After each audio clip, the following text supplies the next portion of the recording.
Et on commence bien sûr avec la situation en Ukraine et cette image en direct de Kiev. Vous le voyez, les flammes encore ce soir.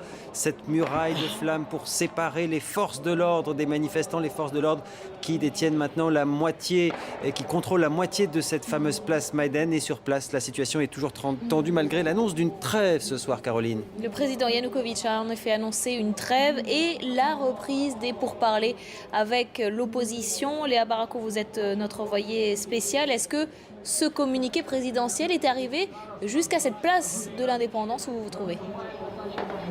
Oui, et ce que nous disent les manifestants, eh bien, c'est que cela contraste en fait avec l'attitude, avec les propos du président Viktor Yanukovych il y a encore quelques jours, lui qui demandait à tous les manifestants de quitter la place de l'indépendance et qui posait d'ailleurs cette condition comme préalable à toute négociation. Ce soir, plusieurs manifestants nous ont donc dit qu'ils sont rassurés et qu'ils espèrent d'ailleurs que cela va apporter un peu de calme dans les prochaines heures et dans les prochains jours. Néanmoins, ces manifestants, ils restent mobilisés, vous l'entendez, vous le voyez toujours derrière moi ce soir.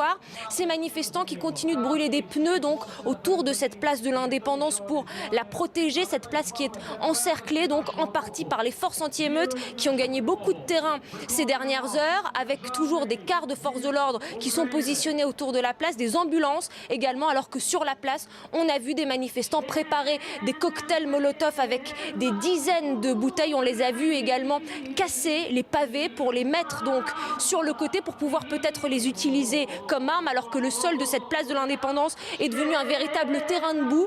Ces manifestants donc qui demandent toujours le départ du président Viktor Yanukovych, alors que vous entendez derrière moi l'hymne ukrainien qui résonne encore sur cette place de l'indépendance.